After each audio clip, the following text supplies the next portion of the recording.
Tasty Adventures. My name is Lisa Keegan and we are finishing up our fermenting week with our Thermomix this week. There is so much more you can do with your Thermomix when it comes to fermenting, but I thought I'd introduce you to some of my favorite recipes this week and some new recipes as well.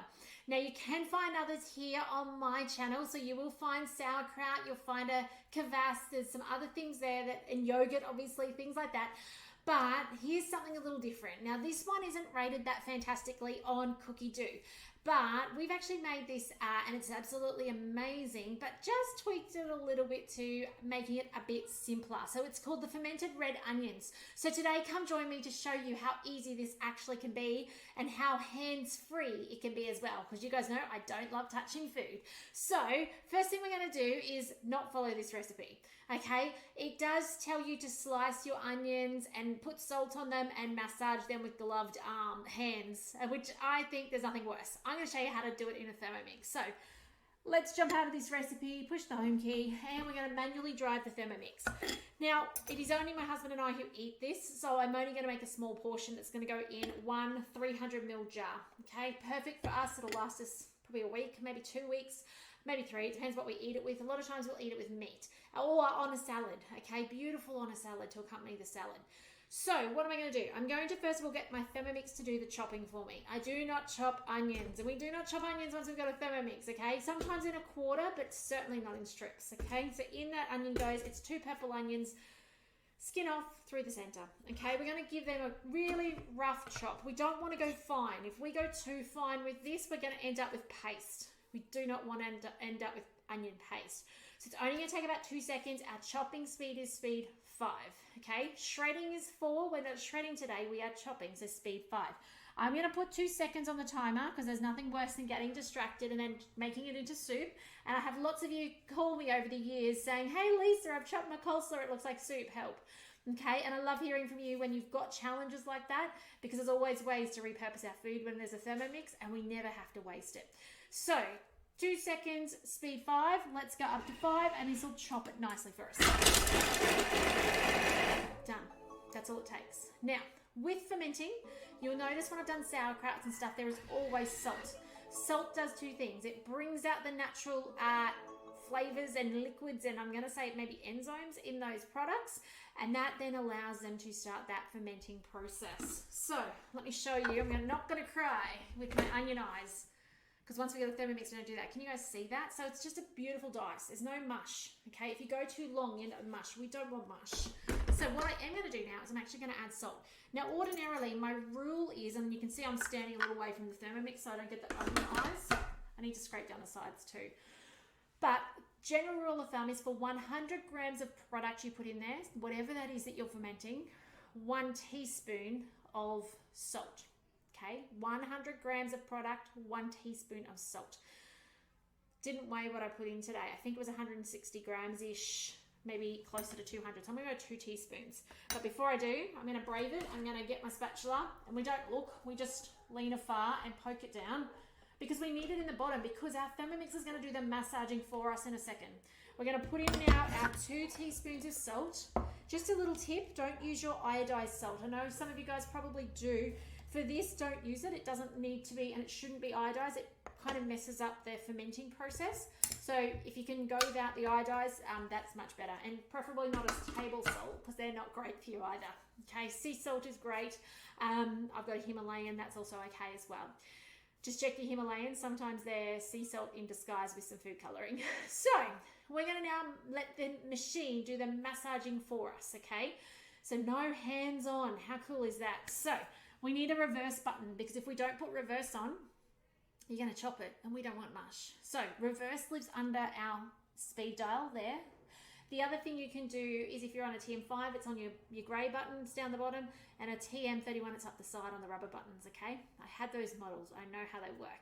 So if you need support with your TM31 or TM5, I'm here to help you as well and inspire you.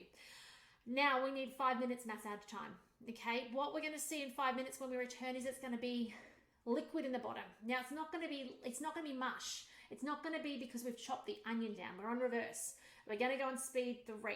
It's not actually going to pulverize the onion as far as chopping it further. It is literally drawing out the liquids from the onion. That's what the salt is doing. It is drawing that out. So we'll return in 5 minutes and I'll show you the final steps to how we do this.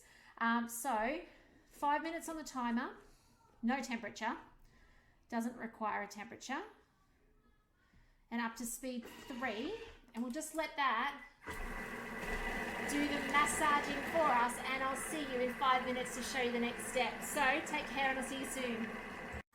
Okay, it's been 5 minutes, and when I take off the lid, I can see there's definitely liquid in the bottom now. It's like juicy. Can you guys see that wiggling in there in the bottom? However, I can also see it's all gone up the side. If you've done a really big batch of this, that will have actually been enough. 5 minutes is long enough, but because it's a smaller batch, it's connecting to the sides. We need to do that one more time. So we need to scrape it down. You'll notice the fumes aren't so potent now because it's actually releasing all that out of it. And you'll see it kind of makes a nice, it's all liquidy in the bottom. You can see it, but it's not mushy liquid, okay? We're talking like a watery looking liquid, like you'd add a little bit of water to it. So now, once we've done that, we're gonna do the repeat of before. So we're doing 5 minutes on reverse. Remember the reverse, that's hugely important. You do not want to chop this up. So reverse button under there and on speed 3 again. We'll come back in 5 minutes time and I will finish this off and put it in a jar with you. So we'll see you soon. Okay, let's finish off the fermented red onions. So let's have a look at it now. You can see it's nearly, I reckon it's got more liquid in there. That's what you're looking for. You're looking for, I know it's really hard to see, but you'll see it as I pour it in. You're looking for more liquid in there. So now what we're going to do is we're going to scrape it out and we're going to, like our other ones, weight it down, because if you don't weight it down and the oxygen gets in, it really quickly will grow mold. And for the same reason, you do want to have sterilized jar to go into. Okay, so I'm going to actually use the lid. Do you guys know the lid of your Thermomix makes a really great funnel?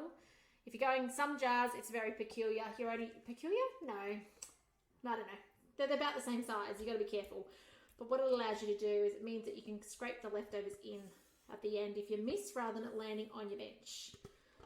Okay, still can't think of that word I was after. Anywho, keep on going.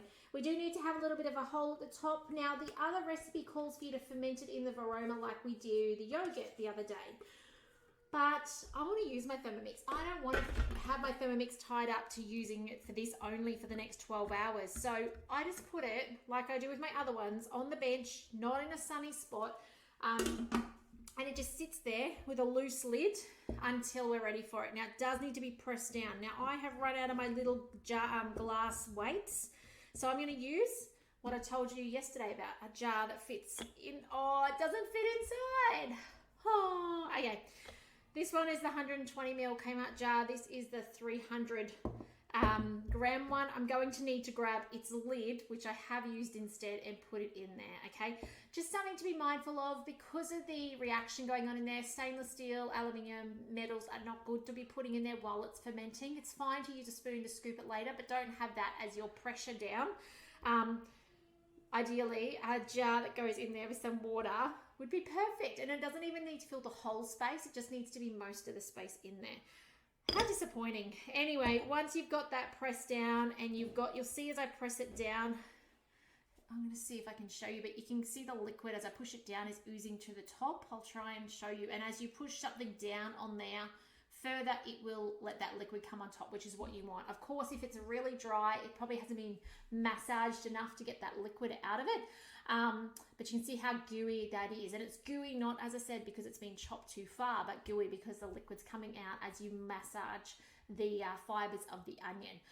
So once I will have to go clean up one of my glass weights to fit in here after all. And then I'm going to loosely sit an oversized lid on the top. Again, oxygen coming and going is important so that it can ferment. Okay, 3 days to a week, as I said before, then a lid on tight and in the fridge.